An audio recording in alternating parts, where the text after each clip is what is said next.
wanted to be rich. Or as you so eloquently put it, you wanted to be stupid, disgusting, greasy rich. You're like a modern-day Shakespeare. He was also a twat. I'm trying. I did everything I was supposed to. But it just feels empty. Can't you give me more?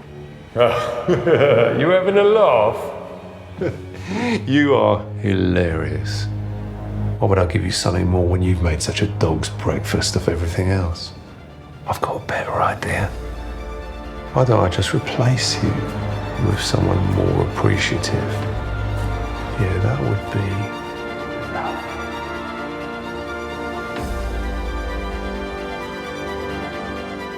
Hey, panelists, welcome back to the show. I'm Mark. And I'm Steve. Still Steve.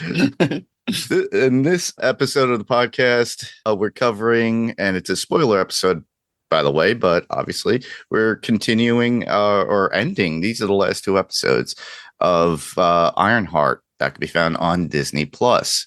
So we're covering episodes 5 and 6. And if you don't want to be spoiled, stop the podcast now and then come back later after you watch the episodes. And if you like being spoiled, stay and listen.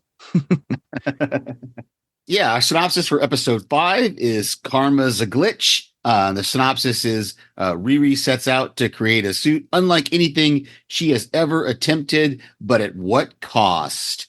And then episode 6, called The Past is the Past, is Riri builds her most powerful suit yet, but she's unsure if it's enough to beat Parker and the Hood.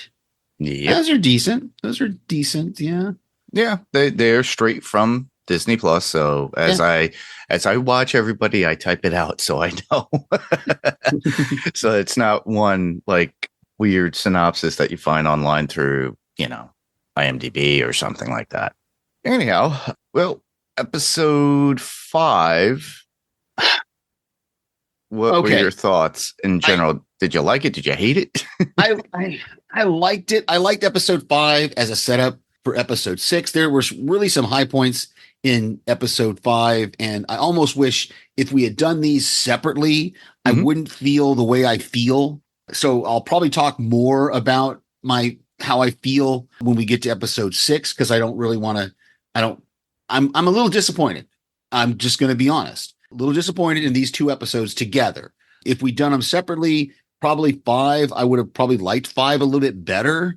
Yeah. But putting 5 and 6 together for us, and especially when I went back and rewatched it, I liked episode 5, but knowing what was coming in episode 6 on a rewatch, on the rewatch made me just disappointed, because the historically, except for Loki, we're not going to get a season 2, and they left a whole bunch of story open. In the next episode. So, but we're talking about 5. So I will say on the cusp of it, episode 5, initially, I enjoyed it. I liked it. I probably liked it better than episode 6, but not because of anything acting wise or writing wise, just the fact of how everything turned out. So.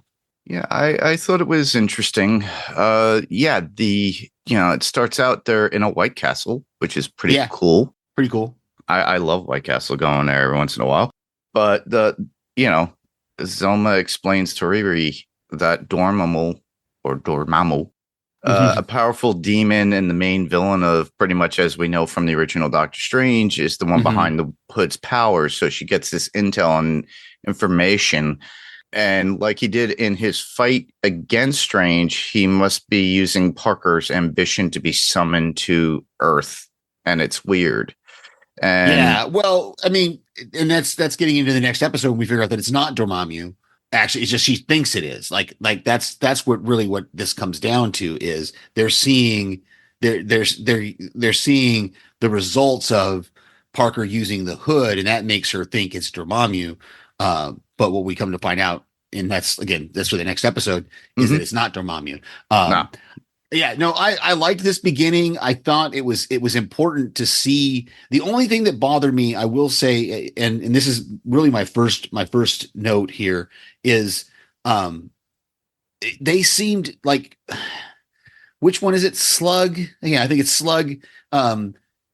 captured the suit rather easily. It seemed to me like it just like out of the blue, suddenly the suit is like it's Natalie hanging out by herself, which we've already been talking about Natalie being more and more self-aware.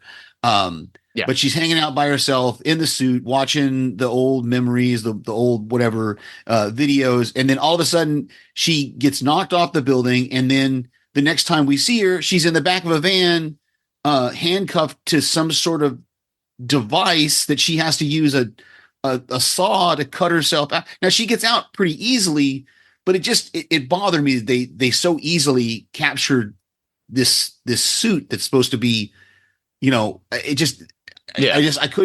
couldn't figure out exactly how they captured it. Like if they had showed Ezekiel helping them, but they wanted to reveal him later. Yeah. So maybe he's the one that helped them get the suit. Now that I'm trying to rationalize this and justify, maybe that's what it was, is that he was actually the one that helped them get the suit, and they just didn't want to show that because they wanted the reveal of him when Riri. It just bothered me that they got the suit so easily, and then Slug just kind of runs off after, and it's off screen. Yeah. And then, like I said, she breaks out of the van, and Slug just kind of runs off. And the next time we see Slug, she's in the hideout, resting on the couch, wanting to take a nap. And I'm just like, what?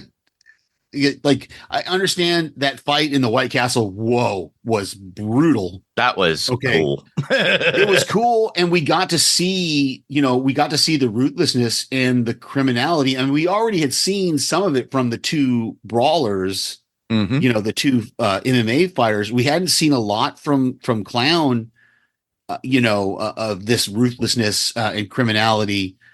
But we definitely see it here in the White Castle, where they're beating up, regular people and threatening regular people and just trying to shoot Riri, right off the bat. It just was like, and Clown's throwing explosives at her. Yep. And it was wow. It was cool, but I had been trying to give the rest of the crew kind of the benefit of the doubt and go, okay, they haven't really done anything really bad. Parker and John were the ones that killed security guards. They just kind of beat people up. We hadn't really seen them. I don't think we had anyway, seen them kill anyone, and I was kind of, in my mind, I was kind of setting them up as, well, maybe they're not really bad guys, but no, they're bad guys. They are really bad people. And I guess that's how Parker was able to get them in their crew, because they have to prove themselves some way. But I was shocked a little bit too. I'm like, oh man, no wonder. I think the show is rated M for mature, or for mature audiences. I have my Disney Plus set, so it's not excluding any children because I don't have any children around. Right. But this was, showing the darker side a little bit more darker. For sure. And it was the, like you're saying, I agree with that. It's like, it's off camera that, she was put into that van and handcuffed and all that. Yeah. So that kind of takes away from it. It's like, oh, okay. But they wanted for that big surprise of Zeke showing up later on. Yeah. I also did like the fact that Nat and Riri had that little talk about Nat's feelings. And apparently Riri didn't really understand that Nat is not just a bunch of ones and zeros like a regular AI. She actually has feelings. Yeah. Yeah. And this kind of plays into the next episode, and what is they never flesh that out. No, they left it as is pretty much. When we get into the next episode and she gets deleted, it's just kind of like she's just gone, and it's just like, okay, so now we don't have this AI. I mean, I've been thinking there was something more behind this AI the entire show, and all of a sudden we found out that nope, it's just another AI. Which I mean, it's taken from Riri's consciousness. Basically, it's literally part of her. Is what they were trying to explain at the end of that particular episode, when you find out, okay, it it basically scanned her brain and her feelings and emotions. So everything is all her memories of Nat, everything down to her personality. And literally it's meant to be a person's conscience. And kind of like, not to like give it like, talk about another podcast I'm on. It's kind of like Harry in Dexter's head. And if you watch Dexter, it's like a consciousness. It's more, that's what I'm saying. That's what my problem is. It's more so than that, because other people can see her, and interact with her. And so the fact that that storyline just ends, that's just another storyline that just poof is just gone. And like I said, in the next episode, we're going to see Riri trying to get her back, and she can't get her back.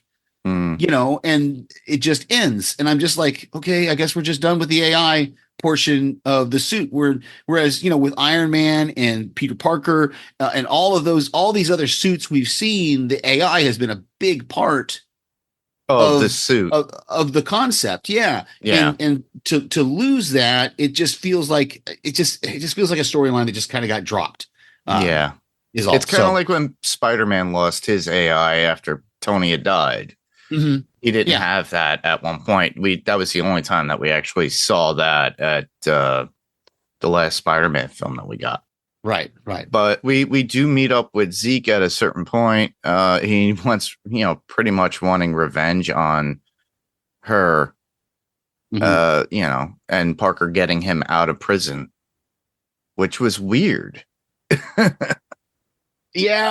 Again, this is another one of those, just a lot that like, it feels to me like they rushed this season. Like, it feels like I hate to say they should have drug it out a little bit more, but I feel like a couple more episodes would have given us a flesh out more story and stuff. A little bit more of what was going on. Like, we still have no idea about Riri's biological father. It's kind of hinted at the beginning and never really, invested. We never see it again. It just feels like these last two episodes were just rushed. Like, they were like, oh, we want to fit it into 6 episodes. We don't want to go to 8. We want to, and so these last 2 episodes just felt shoehorned. Don't get me wrong. One of my other points is I love the montage of building the suit and seeing her do that. But again, the same thing applies. We see her doing things that the last time she built a suit like this, she had an MIT laboratory. And now she's doing it in her stepfather's old garage from a car and some parts that her mom found at the guy's junkyard, and she's got laser blasts coming out of her arm. This is before they even put the magic in there.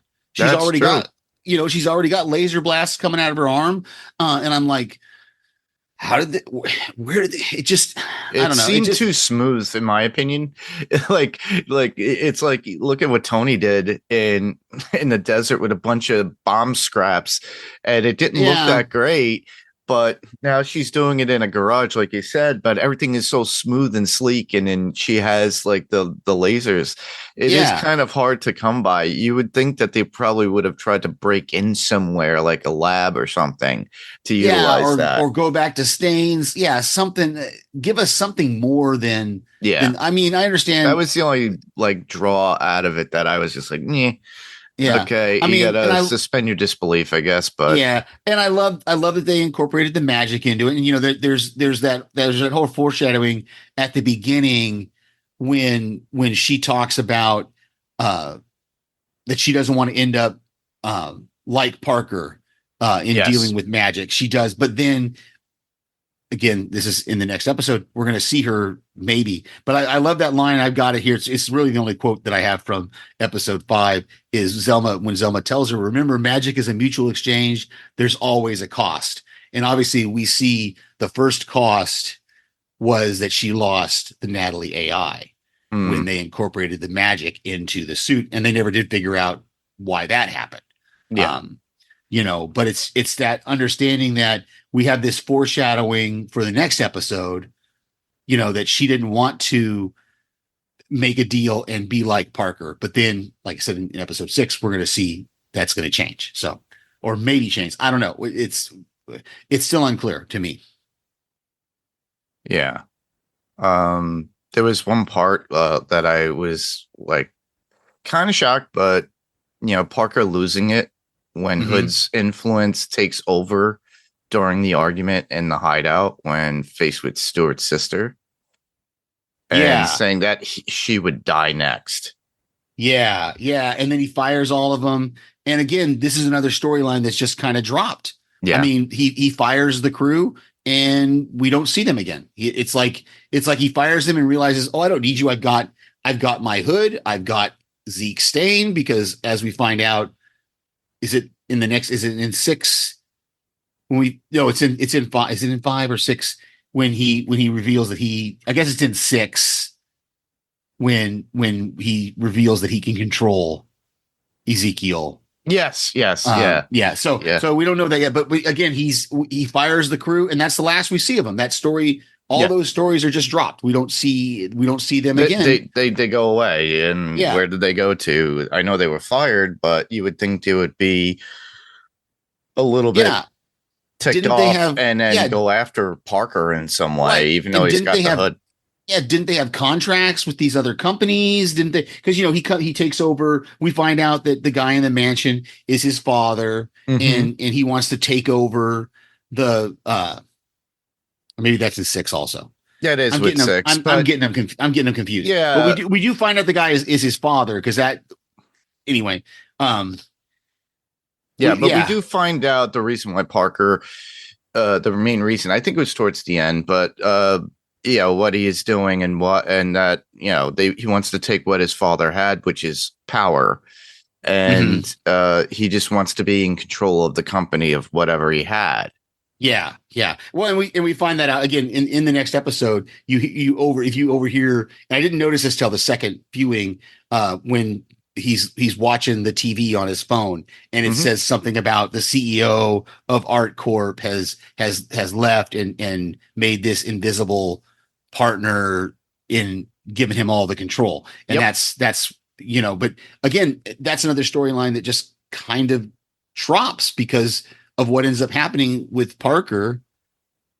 It just, there's so many things. It just seemed to me that they just kind of, I think the main reason behind this was the fact that at one point they were ready to scrap the idea of doing Ironheart. They were going to kick that, and they probably already started filming, and they realized we can't just throw this away.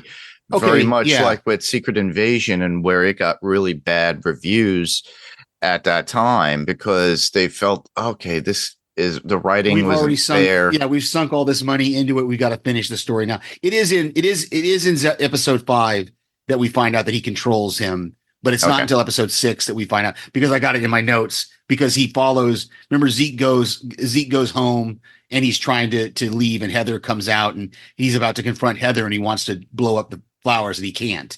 And that's when Parker pulls up in the car and tells him to get in. That's towards the end of episode 5. So it is in episode 5 that we get some of this, because we get some of this of him going. It must be in episode 5, because it's in my note for episode 5 that he's apologizing to the guards, and when he's beating up the guards outside the mansion.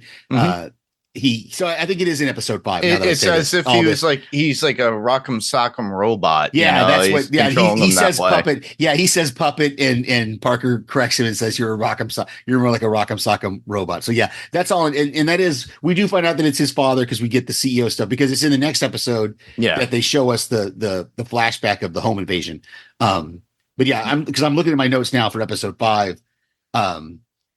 That's all takes place in episode 5. The beating up of the guards, the going and telling his father to get out. Yeah, that's where we're leading right into episode 6 in discussion anyway. So we're getting there. It always comes back to the past, seeing Parker and John at the house from the original heist. Right. We've been talking about that this whole Yeah, and I think this was more about his father. I think they were trying to get his father at this point, or he was going to kill his father or something. Yeah, I'm not sure. I don't know what the point. We don't ever get that because he says, and again, I had one last note about episode 5 before we get into episode 6. Mm-hmm. Is that Xavier accepts having Natalie around because he comes to help. He comes there and he helps.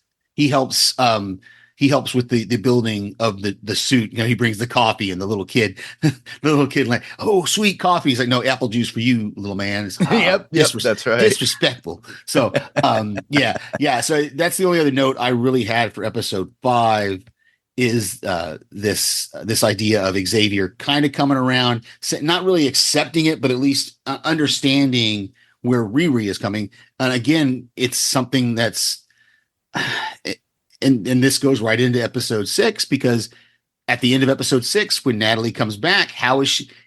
Are we ever going to get another season? How is she going to explain this to Xavier? The only thing that they could possibly do is incorporate her into a movie, kind of like how we're not getting another Moon Knight, which is really sad. But they would incorporate these characters in there, and then I just don't know. There's so much more offside or off script. Those movies could go 3 hours at this point. There's so much. Yeah, there's so much more story to tell in this Iron. Just kind of like the Moon Knight thing. If they did bring him into, if they brought Moon Knight, or if they bring Ironheart, try to bring her into one of these future MCU movies, there's going to have to be so much backstory they're going to have to fill in. That this is different than they went. See, okay, I think I figured out what my real problem here is with the other TV shows. The characters were established before the TV shows were created, like Scarlet Witch. Maybe not Agatha, but Scarlet Witch and Vision were already established characters before WandaVision, and then WandaVision established Agatha Harkness, and so that's why we were able to get those things. They're trying to. It's like they're like with Moon Knight and Ironheart. They're trying to do it the other way. They're trying to establish the character in a TV show. We did get Riri though before. We got her in Wakanda Forever. She was in Wakanda Forever. But this was meant to be a little bit more backstory to her, a little bit more information. Mm-hmm. And I think it was just rushed writing, in my opinion. And hopefully they could resolve it within film. I don't see how they could easily put Moon Knight, Riri together, because right now, we have the Mystic style characters that are there, Agatha and Mephisto. We're in episode 6, so we can talk about Mephisto. Now we got introduced. We finally got it. Everybody knew this a long time ago when Sacha Baron Cohen was, cast as Mephisto, but we didn't know when or where he was going to come in. And now we finally get it after all this time. So he was the one that gave Parker the hood. The hood. I love that scene. I'm sorry. Did you have anything else from episode 5? I've moved directly. No.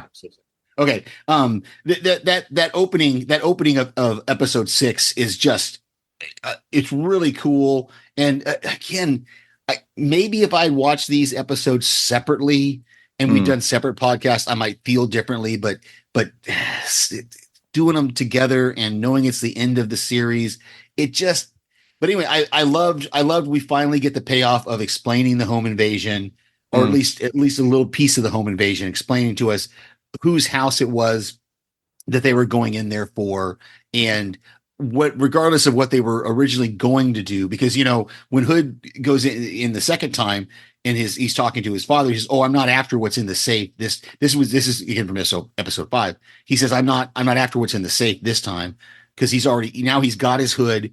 But we see him running from the cops. Him and John have to separate. He runs from the cops, and that's where he meets Mephisto. And we've had this teasing of Mephisto since really Doctor Strange, the first Doctor Strange movie. Maybe they've been talking about the Mephisto character. I don't remember when Sacha Baron Cohen was named as going to be portraying him. It was around WandaVision when that came Was it? out. Okay. And if you recall, in the very beginning of the WandaVision episodes, they would have like little clues and stuff like that were in there, and he was one of them, but they never pursued and moved into it anymore. Yeah, they never brought it to fruition, not until now that we have this huge character that everybody's been looking for years to finally come in. But he's a great addition. I love what he did with his voice, where, you know, towards the middle of the episode when he meets Hood again, and Hood's like, "When did you get an accent?" And he's like, "When did you get an accent?" or something like that. You know, I thought was great. I love how he never says soul. When someone says, "Well, what do you want from me?" He just says something you'll never miss. Correct. He tells both Riri and Parker. He tells them both something you'll never miss. He never actually says soul, but we know that's probably what he's talking about. I think this character is cool. I'm glad we finally got him. He's super powerful. You know, he laughs at when she thinks he's Dormammu, and he laughs and talks about how he's way more powerful than Dormammu. So I look forward to seeing more of this character. I don't know when we're going to get him again. Who knows? It took years. It took us years to get to him here now. So, you know, when are we going to see him again? I don't know. I had one thing that I found interesting is when Parker talks to Zeke, and as he's controlling him, obviously he handed him the helmet, and he basically tells Parker, Zeke's like, "No, she's dead." And Parker keeps asking him that, and he goes, "Yes, she's dead." Yeah. Why would Zeke protect Riri at this point? I'm not sure. I mean, and that was, again, that's actually in episode 5, because I actually had that in my notes, how Clown backs up his story to Parker. I think for 2 reasons. I think first, the main reason was because I don't think he really wanted to kill Riri, but he needed Parker to think Riri was dead. Yeah. You know, because it's like he tells her in episode 5, he says, "Get out of town, because if Parker finds out that you're alive, I'm a dead man." And then fast forward to episode 6, when she encounters Zeke in the pizza place, that's the first thing he says is, "Well, I've got to kill you. I have to kill you now, because if Parker finds out you're here, he's going to kill me." Yeah. And so I think part of it was, I don't think he really wanted to kill Riri at first. And then, yeah, I think that's all. And I think it was that and Clown kind of protecting the team before the team gets broken. Obviously the team gets broken up. I think Clown was trying to protect him a little bit in backing up his story, saying that, well, he left her under a pile of rubble. She says something like he pulled the armor off her piece by piece and then left her in a pile of rubble, you know?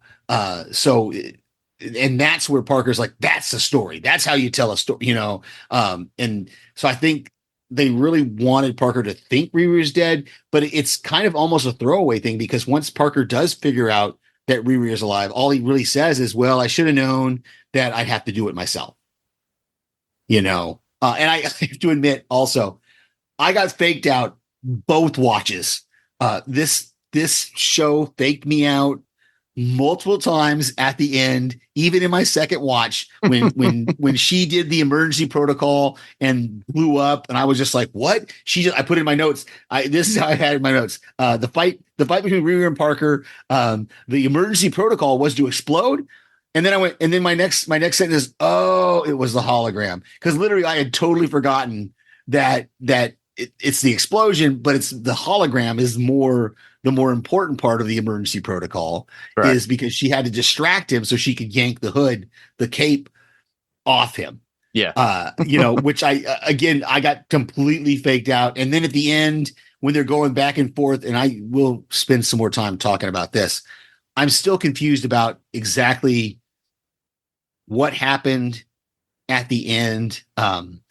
But going back to the fight between Riri and Parker, you know, it with her doing that, it's the one thing that Mephisto told him he couldn't do was, "Don't let anyone take this from you." if they take this from you, basically the way I understood it, particularly in the second watch, was if anyone takes this cape from you, our contract is null. Our contract is done. Correct. And that's what happened was he got his hood removed. It got taken away from him by Riri. And so suddenly now it's all null. And so now Mephisto can move on to who he really wanted to go after was Riri. And this goes into again, and I think maybe you're right. Maybe they rushed the story at the end because I really thought they were building up to the AI Natalie was Mephisto, was a version like he was doing that to try to worm his way into Riri's life so that he could bring it to this point where she asks him to bring her back to life. You know what I'm saying? Like I really thought that was going to be like there would be some sort of manipulation from him. Exactly. That it was going to be an influencing that this whole time he's been as the AI that he helped create the AI Natalie. And this is why this would explain again, these are all things that if the writers, if they'd had a couple more episodes, I think they could have done a powerful job with this, with showing us that if all along Mephisto was the one running the Natalie AI. You know what I'm saying? Like this could have been a huge part of the story that would have tied it all together in a bow, especially her at the end accepting the manipulation, apparently her taking the deal to return Natalie from the dead. Yeah. And that was what she sold her soul for. Yeah. Yeah. And in the conversation with him in the diner, and you could tell she was wanting of Nat coming back. And that would have been a possibility. It was probably on the table, but they kind of brushed it past where it's like, no, at this point, because she knows he's evil. And that's not something that she could bargain with. And that's why it's not totally apparent that that's what happened, because there's some sort of amount of time passes between and I don't know if they were giving us flash forwards into when Natalie was returned or came back to life, whatever the term is going to be. But we see she, he puts out, he extends his hand. We see her start to move her hand towards his. We don't see the result of that. Correct. Then suddenly it jumps and we see time passing. And we don't know how much time has passed. All we know is the next scene is of her back in the garage. Her hair is obviously longer and different. She's taken the dreads out. She's let the hair grow, and so obviously some time has passed. I don't know how long it takes for those kind of things. I would think weeks to months. Yeah, I would say at least. And she's trying to do different magical calculations on the board. She's trying to, again, mix science and magic. I did see one thing online where somebody said, I didn't see this, but somebody claimed that if you look closely, you can see her new suit with the hood on it in the garage somewhere. Oh, I didn't catch that either in both viewings. I didn't catch that. And so I don't know if that's a true thing or if that was just somebody seeing some blurry background picture thinking, oh, that's the suit with the cape on it. Yeah. So again, we really don't know if she made a deal with Mephisto or not to get Natalie back. I mean, and again, this is where I hope I'm wrong. I hope we get a season 2. I hope Disney finds some way to make it work or incorporate her into another show that they're doing. Or try to put her in a movie. I don't know, something to finish this story. Cause there's way too many, and particularly with the end credit scene that they put in there, with Parker coming to the magic shop. Yep. And asking Zelma. Yeah. And asking Zelma for serious magic. Zelma doesn't realize who he is, as far as we know. She doesn't know who he is. And so she doesn't know who's asking for this. And it just frustrates me that at least with Moon Knight, the story was basically finished. Okay. And it left us with a kind of a cliffhanger, but they could pick that up after in a movie if they incorporate them in. Yeah, or they left us kind of with a cliffhanger that was kind of like but it was still, even that cliffhanger wasn't like this one, to where it didn't leave multiple story lines up for grabs. It had one little cliffhanger, him in the limousine with Ethan Hawke's character, so okay, so we got a little bit of a cliffhanger there, but I can brush past that because it's an end cap scene, whatever.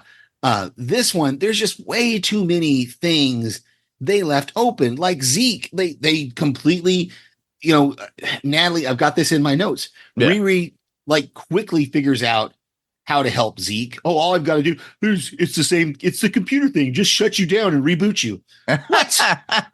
Turn it off. Seriously? Turn it back on. Turn it off and turn it back on again. That's the solution. The solution is, okay, there was a little bit more to it. She had to put some sort of virus into his chip, but then she just leaves him there. Yeah. She and the last thing he says is, I've got millions of dollars worth of weapons in me and I'm angry and I have nowhere to put my anger. So we're not done yet. And that storyline is just left. Yep. Okay. Xavier is just out there. That storyline is just left. The rest of the crew is just out there. That storyline is, I don't care that much about the crew. The crew, they can, whatever. That's not important. I mean, that's the storyline. Just kind of like, okay, they go on about their business. Yeah. But there's these multiple storylines and plots that they just left open-ended. Yeah. It is true. With nothing for us to even try to, I'm just disappointed that this is how they ended it, unless they're going to somehow get us a season 2, or like you said, find some other way to extend the story. There's just way too much story to tell in this thing, whether it's, I don't know what their plans are. I know from what I understood online, like you've already kind of talked about a little bit, this show didn't have the same kind of following that some of the others have had. No, not at all. It didn't get the buzz that the others got. Maybe they're still reeling from the fact that Brave New World didn't do all that well. I don't know. The Thunderbolts was great. From what I hear, Fantastic Four is great. I haven't seen it yet, but so there's just so many things in this story that I feel like they just dropped. They either rushed it, or they just dropped it. And I'm kind of like, was just very disappointed. It would be nice if we get like a Midnight Suns team up of these characters. Like they could put Riri in there because part of the suit is magic anyway. You got Ghost Rider, you could have Blade, you could have Moon Knight, and all of them together as a team. Give us something that at least lets us finish up whether she did make a deal with Mephisto. What happened with Ezekiel Stane? Are we going to see him again? This is a powerful villain. that could be, I mean, he could be a villain. He could go either way at this point, good guy, bad guy, whatever, but he's still out there. The cops still are after him. Yeah. And like I said, he says he's got this millions of dollars or billion, whatever he said, millions of dollars worth of weapons in him. And I'm like, yeah, that's a big deal. That's not just, let's not just drop this story of this character that we've set up and established, but I guess they did that with Moon Knight. So I don't know. I'm just rambling on now at this point. That's fine. I'm trying to see if I've got any other notes, because I just was so disappointed. I remember after finishing watching these episodes for the first time, I don't think I was overly disappointed the first time I watched them together, but then, we took a little time. We had some personal things happen, some life happens. Yeah. And so it took some time, and then I had to go back the other day and watch both of them back to back. And it just frustrated me watching them back to back. I mean, I appreciated the fake out that they got me with the hologram. I liked finally seeing what the home invasion was all about, what happened at the conclusion of that. we were suspecting that maybe he stole the cape from the mansion, but no, that's not it. He got it from Mephisto in the Directly. pizza parlor. Yeah. Or in that pizza parlor. And, so the only thing that I could add to it, I found it strange because we find Parker tattooing himself in this episode too. Mhm. So we see all where, because it's not everything of like the darkness of the magic that's doing it. It's him purposely doing it. But you don't get an answer to what's going on with that too. What do these representations mean? And we do see that. We see a little bit of that on Riri at the end. So that's to make us think that she made a deal with Mephisto, because don't we see a little bit of that creeping up Correct. her? But she's not wearing the cape all the time, the hood all the time, like what Parker was. So maybe it's not having as an effect on her. But yeah, I don't know if he was tattooing himself to try to cover up the scars, if it was, like you said, if there was something more to it than that. We just don't know. And that's sad. There's just so many things that I feel like they could have done with this series that could have been better. Yeah. They could have easily did, like, I would say 10 episodes if they at least wanted 8. to stretch it out. Yeah, at least I think they could have done at least 8 just to give us something more. Like I said, I just off the top of my head, if they went and waited until like I said, if they did 8 or 10, whatever, and waited till the end to show us that Mephisto, and that would explain why when they added magic to the suit, the AI went away, because it couldn't maintain both. He couldn't maintain both things. I don't know. But I mean, I'm just saying that if there had been something, because the whole way along, we've been talking about this AI, this Natalie AI going, there's more to her than just Riri's memories. There's more to her than just an AI. And it turns out, no, she was just an AI. She was just, like you said earlier, she was just Riri's consciousness. And even though the fact that Riri couldn't recreate the circumstances that created the Natalie AI, again, that would lend to that there was something more nefarious going on with the creation of that. Because she tries to do it again, and she can't ever get it. In the episode, and again, that's another one of those things that's just kind of dropped. It just, I know you miss her, but you can't bring her back. And I understand it's all to set up the deal she makes with Mephisto, but that's why I just wish they had come up with a better, I don't know. It just yeah. Anyway, that's all. The only other thing I've got, honestly, is I did like the line that Parker says, and then Mephisto repeats back to him, where he says, "Stupid, disgusting, greasy, rich. I want to be king." He says, "I want to be king," and I thought I just liked that. I thought that was a cool line. And then Mephisto says it back to him at the end. "You want to be stupid, disgusting, greasy, rich." Yeah. And I gave you all the tools, but you couldn't do it. So, the only other thing I have in my notes is literally, because we got some needle drops down in this particular episode too.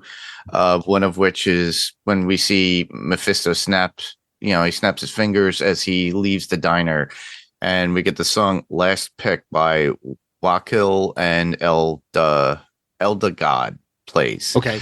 And but that's when he does that, everyone comes back to life in the diner because they were frozen at one point. Yeah, he stopped time or something. Yeah. So, and it was business as usual, and it's as if nothing really ever got affected. Trando's didn't I playing after Mephisto asking what's the catch about what she would do if he offered her something. So that was interesting, because it kind of flavors the scene a little bit, I think.